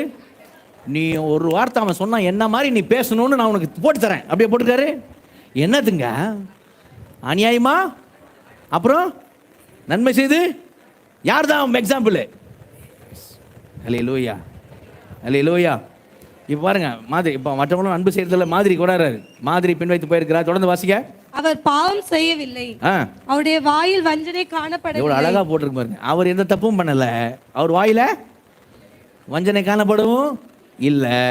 அவர் வையப்படும் போது பதில் வையாமலும். நல்ல ஒரு உற்சாகமா அல்லேலூயா சொல்லுவோமா?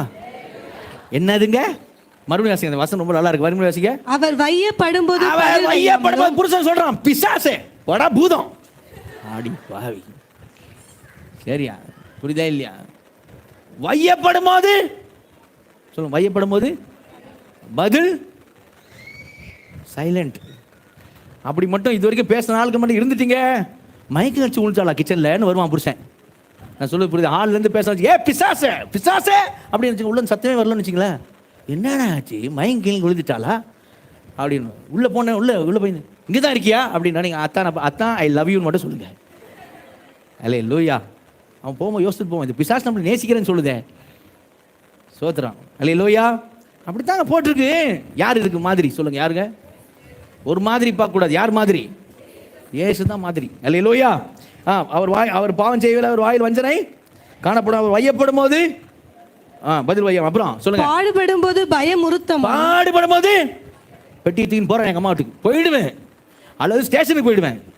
என்ன சொல்றீங்க? என்ன பண்ணல அவரு? சொல்லுங்க, என்ன பண்ணல? என்ன பண்ணல? பாடுபடும் போது பயமுறுத்தாமலும். நியாயமாய் தீர்ப்பு செய்கிறவருக்கு தம்மை ஒப்புவித்தார். யாரு? பிலாத்துக்கா ஏரோதுக்கா? யாருக்கு?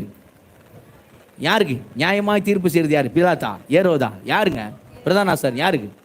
பிதாவுக்கு தன்னை ஒப்பு கொடுத்தார். நல்ல கரங்க தலையில சொல்லுவோமா? முதல்ல சொல்லு வந்தது நாங்கள் இந்த பக்கம் நம்ம கோடு வருது. அநியாயமாக பாடுபடு, நன்மை செய்து பாடுபடு, அப்படியே வந்து மாதிரி வச்சு போனாருன்னு சொல்லி அப்படியே கோடு மேலே போது பாருங்க. யாருக்கு ஒப்பு கொடுத்தாரு? பிதாவுக்கு தன்னை ஒப்பு கொடுத்தாரு. அல்லேலூயா. ஏன்னா பிதாவோட விருப்பம் என்ன அப்படின்னா, குமாரன் சிலுவையில் மரிக்கணும். அல்லேலூயா. அப்போது கவனி, ஏசு எந்த அளவுக்கு மாதிரி வச்சு போயிருக்கா தெரியுமா? தேவனுக்கு அன்புக்கு எந்த எக்ஸ்ட்ரீம் மாதிரி தெரியுமா? இதான் ஃபைனல் அப்படின்னு ஒரு மாதிரி வச்சு. எந்த எக்ஸ்ட்ரீம் மாதிரினா, பிதாவுக்காக ஜீவனையே தரணும்னா கூட தர்றதுக்கு நான் ரெடின்ற மாதிரி. அல்லேலூயா. என்ன மாதிரிங்க? பிதாவுக்காக ஜீவனையே தரணும்னா கூட நான் ரெடி அப்படின்னு. நீங்கள் வேகமாக ஒரு டூர் மாதிரி போவோமா? ஒரே ஒரு சுவிசேஷம் எடுப்போம், யோவான் சுவிசேஷம் மட்டும் எடுத்துங்க. டக்குன்னு ஒரு வசன டூர் போவோம் வேகமாக. டக்குன்னு ஸ்க்ரீனில் போடுங்க. டக்குன்னு என்ன பண்ணுங்க, வசனத்தை வாசிங்க. சரியா? யோவானில் ஒரு டூர் போவோம். யோவான் 4ஆம் அதிகாரம் வாங்க. சோத்ரம். யோவான் 4ஆம் அதிகாரம். ஒரு சுவிசேஷம் மட்டும் அவர் எப்படி சொல்றாரு மட்டும் பாருங்க. 34 பிதாவிட்ட அன்பு எப்படி இருக்குன்னு பாருங்க. வாசிங்க 34ஆம் வசனம். இயேசு அவர்களை நோக்கி, நான் என்னை அனுப்பினவருடைய சித்தத்தின்படி செய்து அவருடைய கிரியை முடிப்பதே என்னுடைய போஜனமா இருக்கிறது. எது எனக்கு சாப்பாடு என்ன சொல்லுங்க? எதுங்க? பிதாவுடைய சித்தம் செய்வதே. 5ஆம் அதிகாரம் வாங்க. 5ஆம் அதிகாரம் 19ஆம் வசனம் வாசிங்க. 5:19. அப்பொழுது இயேசு அவர்களை நோக்கி, மெய்யாகவே மெய்யாகவே நான் உங்களுக்கு சொல்லுகிறேன், பிதாவானவர் செய்ய குமாரன் காண்கிறது எதுவோ அதே அன்றி வேறொன்றையும் தாமாய் செய்ய மாட்டார். வேற ஒன்னையும் செய்ய மாட்டார். அவர் எவைகளை செய்கிறாரோ அவைகளை குமாரன் அந்தபடியே செய்கிறார். அல்லேலூயா. நீங்க அப்படியே அடுத்த பக்கம் திருப்புங்க. 30ஆம் வசனம் வாசிங்க. 5:30. நான் என் சுயமாய் ஒன்றும் செய்கிறது. தமிழ் பைபிள் எப்படி போட்டிருக்கு தெரியுமா? நான் என் சுயமாய் ஒன்றும் செய்கிறதுன்னு போட்டிருக்கு. நீ இங்கிலீஷ் பைபிள் பார்த்தீங்கன்னா எப்படி போட்டிருக்கு தெரியுமா? என்னால சுயமா ஒன்றும் செய்ய முடியாதுன்னு போட்டிருக்கு. அப்படி சொல்றாரு இயேசு. நான் ஒன்றும் செஞ்சுக்கிட மாட்டேன் அப்படி சொல்றாரு. எப்படிங்க? யாருங்க அப்படி சொல்ல முடியும்? சர்வ வல்லவர் சொல்றாரு, நான் அவர் இல்லாமல் நான் செஞ்சுக்கிட மாட்டேன். அந்த அளவுக்கு பிதாவை சார்ந்துக்கிட்டே இருந்தார் ஃபுல்லா. நான் என் சுயமாய் ஒன்றும் செய்கிறதில்லை. வாசிங்க. நான் என் சுயமாய் ஒன்றும் செய்கிறதில்லை, நான் கேட்கிறபடியே நியாயம் தீர்க்கிறேன். எனக்கு சித்தமானதை நான் தேடாமல் என்னை அனுப்பின பிதாவுக்கு சித்தமானதை நான் தேடுகிறபடியால் என் தீர்ப்பு நீதியா இருக்கிறது. எனக்கு சித்தமானதை நான் தேடுறதில்லை, என் பிதாவுக்கு சித்தமானதான் நான் தேடுகிறேன். அல்லேலூயா. அல்லேலூயா. எப்படி பேசுறாரு பாருங்க. எல்லாம் மறுபடியும் என் பிதானே தான் சொல்லுவார். அல்லேலூயா. பிதாவான கொடுக்கிற யாவும் என்ன செய்யும்? என்கிட்ட வரும். யோவான் 6:37. பிதாவான கொடுக்கிற யாவும் என்ன செய்யும்? என்னிடத்துல வரும். சரியா? ஓகே. யோவான் 8 வந்துருங்க. யோவான் 8:28 வாசிங்க. யோவான் 8:28. ஆதலால் இயேசு அவர்களை நோக்கி, நீங்கள் மனுஷகுமாரனை உயர்த்தின பின்பு நானே அவர் என்றும் நான் என் சுயமாய் ஒன்றும்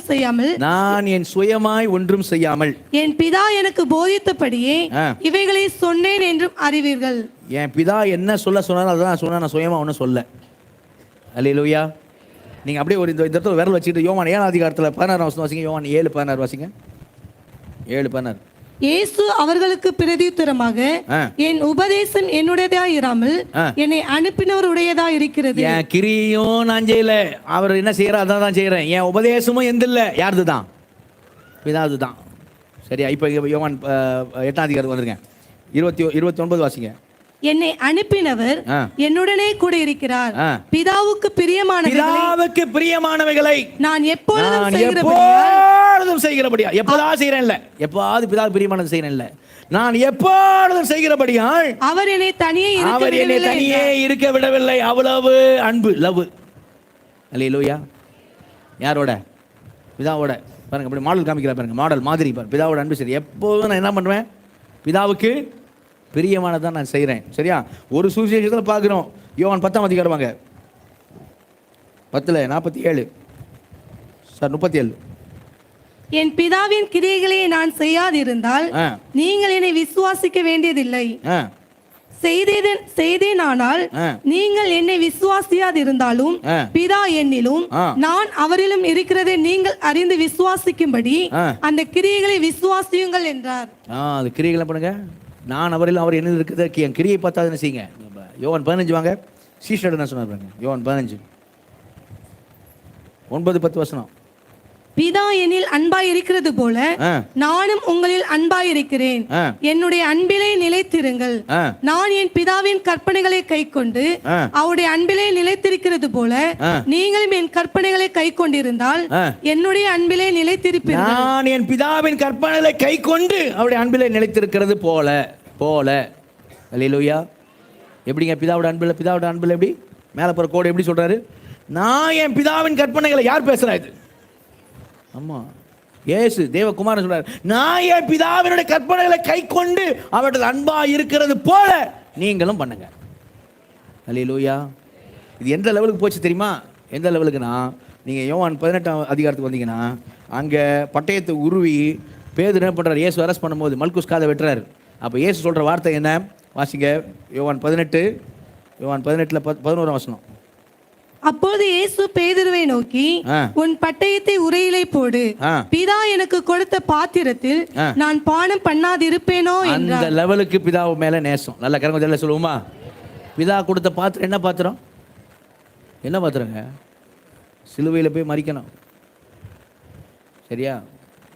ஆமா, நிந்தையான ஒரு மரணம், எல்லாரும் தூஷிக்கும்படியான ஒரு மரணம், ஒரு கல்வனை போல 2 கல்வர்கள் மத்தியில் மறிக்கக்கூடிய ஒரு மரணம். ஆனா அதை யார் தரா எனக்குன்றாரு? பிதா தர்றதுனால நான் அதில் பானம் பண்ணாமல் இருப்பேனா? அல்லேலூயா. இன்னைக்கு நமக்கு நிறைய நம்ம வாழ்க்கையில் இருக்கிற காரியங்களை வச்சு நமக்கு நிறைய கேள்விலாம் வரும். ஒய் காட் ஒய், ஏன் தேவனே எனக்கு மட்டும் இப்படி? அப்படி கேள்வி வருதா? ஏன் தேவனே எனக்கு மட்டும் இப்படி? நான் என்ன பண்ணேன்? நான் என்ன பாதகம் பண்ணேன்? என்ன பண்ணேன்? ஆனா பிதா அனுமதிக்காமல், தேவன் அனுமதிக்காமல் ஒன்றும் நம்ம வாழ்க்கையில் நடக்காது. கரங்கொதல்ல சொல்லுவோமா? அப்படின்னா நம்ம இப்படி பிதா கொடுத்த பாத்திரத்தை நான் பானம் பண்ணாமல் இருப்பேனா? அல்லேலூயா. அப்படி நமக்கு அன்புனால சொல்ல வருதா? இல்லை உச்சி கொட்டுருமா அப்படிங்கிறோமா? இல்லை பானம் பண்ணாமல் இருப்பேனா பிதா எனக்கு தருகிற பாத்திரத்தை அப்படி இருக்குமா? அந்த எக்ஸ்ட்ரீமுக்கு என்ன பண்ணார் இயேசு? யார்கிட்ட? பிதாவிடத்தில் அன்பு. நமக்கு அன்புக்கு மாதிரி என்ன? அவரே தான், இயேசுவே தான் மாதிரி இல்லையா? யோவான் 13:35 வாசிங்க வேகமா. யோவான் 13:35.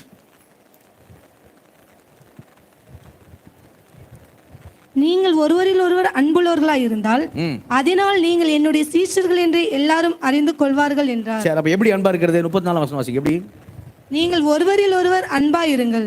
நான் உங்களில் அன்பா இருந்தது போல. மாதிரி அன்பா இருந்தது போல, அதான் மாதிரி. நான் உங்களில் அன்பா இருந்தது போல நீங்களும் ஒருவரில் ஒருவர் அன்பா இருங்கள் என்கிற புதிதான கட்டளையை 613 இல்ல, புதிதான கட்டளை உங்களுக்கு கொடுக்கிறேன். இதான் கிறிஸ்துவின் பிரமாணம். அல்லேலூயா. புதிய உடன்படிக்கையின் பிரமாணம் என்னங்க? தேவனிடத்தில் அன்பு உங்கள் மாதிரி என்ன? மாடல் யார்?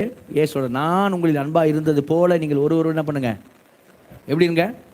அன்பாக இருங்க. நீங்கள் மறுபடியும் யோவான் 15 வந்தீங்க. நீங்கள் யோவான் 15 யோவான் 15 10ஆம் வசனம்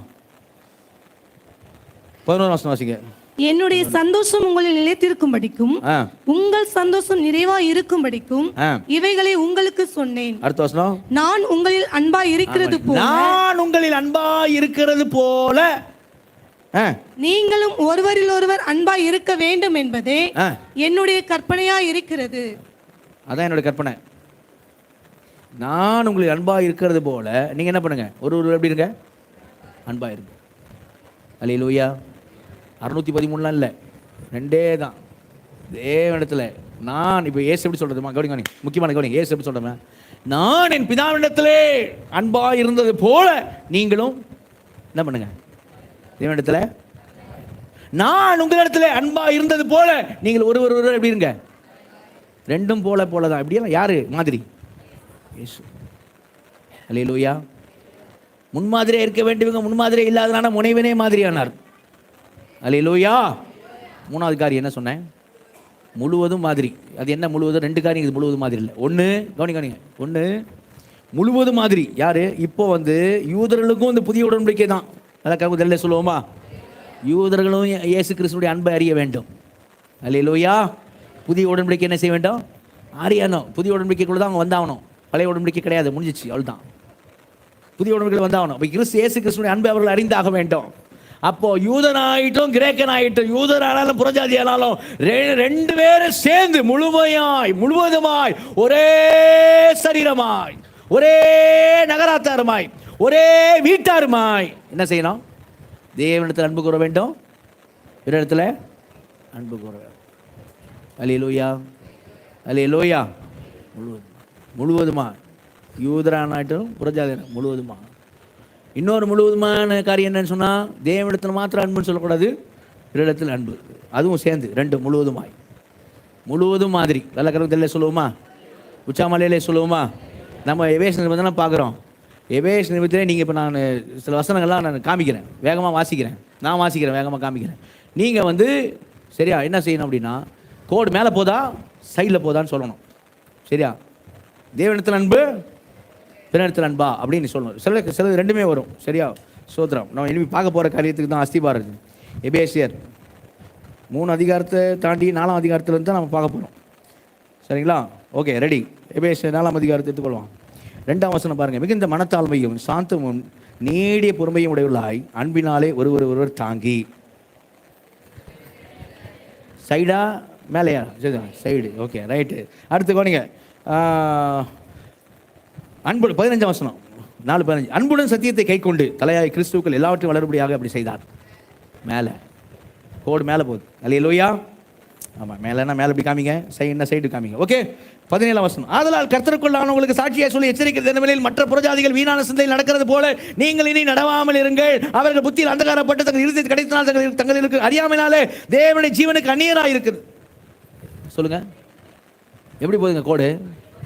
மேலே போகுது கோடு. ஓகே ஓகே, மேலே போகுது கோடு. Okay, right. அடுத்து பாருங்க 25 பாருங்க. அன்றி நாம் ஒருவர் அவயங்களாக இருக்கிறபடியினால் பொய்களை கலைந்து அவனவன் பிறனுடனே மெய்யை பேச கடவன். நீங்கள் கோபம் கண்டாலும் பாவம் செய்யாது. சூரியன் அஸ்தமிக்கு முன்னாக உங்களை எரிச்சல் தனியே கடவுது. இதெல்லாம் எங்கே போகுது கோடு? சைடில் போயிட்டு. ஓகே. பிசாசுக்கு இடம் கூடாது இருங்கள். திருடவன் நீ திருடாமல் குறைச்சல் உனக்கு கொடுக்கத்தக்கதாக தனக்குண்டா இருக்கிற தன் கையில் நலமான வேலை செய்து பிரயாசப்பட கடவன். கெட்ட வார்த்தை ஒன்றும் உங்கள் வாயிலிருந்து புறப்பட வேண்டாம். கோடு எங்கே போகுது? சரி, ஓகே. 30 பாருங்க. அன்றி நீங்கள் மீட்கப்பட்ட ஆளுக்கு முத்திரையாகப்பட்ட தேவனுடைய பரிசுத்த ஆவியை துக்கப்படுத்தாதீர்கள். மேலே போகுது கோடு. ஓகே.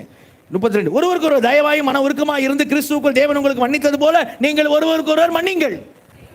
சைடு நீங்களே பார்க்குறீங்க, பின்னாடி என்னதான் போட்டுருக்கு? மேலே சைடு, மேலே சைடு. அடுத்த 5வது. அதெல்லாம் நீங்கள் பிரியமான பிள்ளைகளை போல தேவனை பின்பற்றுவதாகி. அந்த 2ஆம் வசனம் பாருங்க, முக்கியமான வசனம். 2ஆம் வசனம் ரொம்ப அழகா இருக்கு. அதான் அந்த மாடல் காமிக்கிறது. 2ஆம் வசனம் பாருங்க. கிறிஸ்து நமக்காக தம்மை தேவனுக்கு சுகந்த வாசனையாய் காணிக்க, நமக்காக தம்மை சுகந்த வாசனை, தேவனுக்கு சுகந்த வாசனையான காணிக்கையாகவும் பலியாகவும் ஒப்பு கொடுத்து நம்மில் அன்பு கூர்ந்தது போல நீங்களும் அன்பிலே நடந்து கொள்ளுங்கள். ரெண்டுமே சரியா? 3 மேலும் பரிசுத்தவான்கள் ஏற்றபடி வேசித்தனம் மற்ற அந்த அசுத்த பொருளாசை ஆகியவைகள் மேலே பேர் முதல்ல உங்களுக்குள்ளே சொல்லப்படவும் கூடாது. அப்படியே வம்பும் புத்தியமான பேச்சும் பரியாசம் தகாதவைகள் ஸ்தோத்திரம் செய்தலே தகும். மேலையும் போது சைலம். ஓகே. விபச்சாரக்காரன், அசுத்தனாவது, விக்கிரகாரக்காரன், பொருளாசைக்காரனாவது தேவ ராஜ்யமாக கிறிஸ்து ராஜ்ய சுதந்திரம் அடைவதை அறிந்திருக்கிறீர்களே. 8 முற்காலத்தில் நீங்கள் அந்தகாரமாக இருந்தீர்கள், இப்போது கர்த்தருக்குள் வெளிச்சமாக இருக்கிற வெளிச்சத்தின் பிள்ளைகள் நடந்து கொள்ளுங்கள். எங்க போகுது கூட? 10 கர்த்தருக்கு பிரியமானது என்னது என்று நீங்களே சோதித்து பாருங்கள். எங்க? 18 துன்மார்க்கு ஏதுவான மதுவான வெறி கொள்ளாமல் ஆவியினாலே நிறைந்து. அல்லேலூயா. ஆவியினாலே அடுத்த வருஷம் பாருங்க. சங்கீதத்தான கீர்த்தனை ஞானப்பாட்டுக்கெல்லாம் ஒரு புத்தி சொல்லிக்கொண்டு உங்கள் இருதயங்களை கர்த்தரை பாடி கீர்த்தனம் பண்ணி. மேலையும் போது ஒரு புத்தி சொல்லுங்க. நகல சைட்லையும் போது. அல்லேலூயா. இப்போ குறிப்பிட்ட சில கூட்டத்துக்கு 22 5:22 மனைவிகளே கர்த்தருக்கு கீழ்ப்படிக்கிறது போல உங்கள் சொந்த புருஷருக்கு கீழ்ப்படிங்கள். அல்லேலூயா. இதில் ஒரு பியூட்டி இருக்குதுமா உங்களை உற்சாகப்படுத்துக்காக சொல்கிறேன். சரியா? நீங்கள் கைத்தட்டு கொடுத்துக்கணும் உங்களுக்கு. சரியா? எப்படி இரு சொன்னப்போ கைத்தட்டு. எப்படி எழுதி வச்சிருக்கிற ஆவியானவர் சொன்னால் எப்படி எழுதி வச்சுக்கிறாருன்னா, நல்லா கவனிங்க. எப்படி சொல்கிறாருன்னா, மனைவிகளே கர்த்தருக்கு கீழ்ப்படிங்கள் அப்படி கூட சொல்ல. எப்படி எடுக்கிறார் பாருங்க. நீங்கள்லாம் கர்த்தருக்கு கீழ்ப்படுகிறீங்கன்னு சொல்லிடுறாரு. நல்லா கணக்கு சொல்லுவோமா? எப்படி போட்டு இப்போ நீங்களே பாருங்க. மனைவிகளை கர்த்தருக்கு கீழ்ப்படுகிறது போல புருஷன் என்ன பண்ணுங்க? கீழ்ப்படிங்க. நல்லா கைத்தட்டி கொடுத்துங்க. உங்களெல்லாம் எப்படி நல்லா கைத்தட்டி கொடுத்துங்க. உங்களெல்லாம் என்னன்னு சொல்றாரு? கர்த்தருக்கு நீங்க சிலருக்கு பெருமூச்சே வருது. நானா கர்த்தருக்கு கீழ்ப்படிங்க இல்லை? அவர் அப்படியே தான் சொல்றாரு. சரியா? 25 யாருக்கு சொல்றாரு? புருஷர்களே என்னங்க பேசணும்? புருஷர்களே 22 மனைவிகளே எது போகுது? கோடு மேலே போதா சைடில் போதா? சைடு. புருஷர்களே உங்கள் மனைவிகள் அன்பு கூறுங்க. எங்கே போகுது? சைடு. ஓகே. அடுத்து இங்கே 6 அதிகாரம் 1 வசனம் என்னது? என்னதுங்க? பிள்ளைகளே உங்கள் பெற்றோருக்கு கர்த்தருக்குள் கீழ்ப்படிங்க. இது அல்லேலூயா. எப்படி எழுதியிருக்கு உங்களுக்கு? எப்படி இருக்கு? வீட்டில் தான் சில வீட்டில் தான் சில பிள்ளைகள் எப்படி கூப்பிடுது? சனியன்களே. ஆனால் ஆவியான எப்படி எழுதுறாரு? பிள்ளைகளே. நல்லா கணக்கு தலையில சொல்லுங்க. பிள்ளைங்களாம் கைத்தறி கொடுத்துங்க. நல்லா கைத்தறி கொடுத்துங்க. எப்படி எழுதுறாரு? உங்களை திட்டல. பிள்ளைகளே. அல்லேலூயா. எப்போ எடுத்து எபேசி 6 அதிகாரம் 1 வசனம் உங்கள் அம்மா உன்னை சனியனேன்னு சொல்லும்போது நீ இப்போ எபேசி 6:1 எடுத்து வாசல் வச்சுக்க. என்னன்னு போட்டிருக்கோம்? பிள்ளைகளே. உன் கண்ணில் கண்ணீரே வந்துடும். எங்கள் அம்மா சனியங்கிறா, பெத்தவ சனியங்கிறா, ஆனால் அவர் என்ன பிள்ளை என்றார். அல்லேலூயா. பிள்ளைகளே. அடுத்து 5 வசனம் வேலைக்காரரே. கோடு எங்கே போகுது சொல்லுங்க? வேலைக்காரரே எங்கங்க? சைடு. ஓகே. 9 வசனம் எஜமான்களே. சைடு. சரி. லாஸ்ட் வசனம் வாசிங்க. 24 வாசிங்க.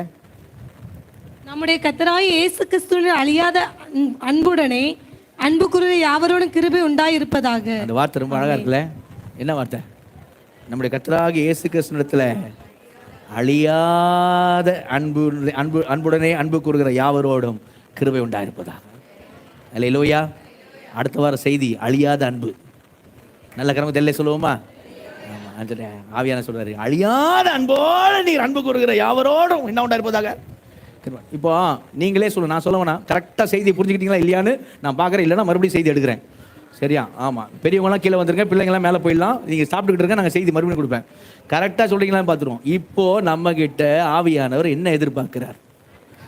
என் ஆத்மாவை கர்த்தரை ஸ்தோத்திரம் தானே எதிர்பார்க்குறாரு. எனக்கு தெரியும் நீங்கள் இதை தான் நீங்கள் எதிர்பார்ப்பீங்க அப்படின்ட்டு. நான் கேட்டது நீங்கள் எதிர்பார்க்கறத கேட்கல. ஆவியானவர் என்ன எதிர்பார்க்கிறார்? அன்பு தான். அது அன்பு எப்படி எதிர்பார்க்கிறார் சொல்லுங்க? கரெக்டாக. ஓகே. தேவனிடத்தில் அன்பு, பிறத்தில் அன்பு. அதான் அது எப்படி எதிர்பார்க்கிறார்? எந்த அளவுக்கு எதிர்பார்க்கிறார்? எந்த அளவுக்கு? அழியாத அன்பு. லாஸ்ட் வசனம். அதுக்கு முன்னாடி முக்கியமாக ஒன்று சொன்னேன், அதை சொல்லாத பாட்டிருக்கியா? யார மாதிரி அதை தானே முக்கியம். இயேசுவ மாதிரி என்ன செய்யணும்? யார்கிட்ட அன்பு கூறணும்? பிதாவினிடத்தில். அப்புறம் அல்லேலூயா.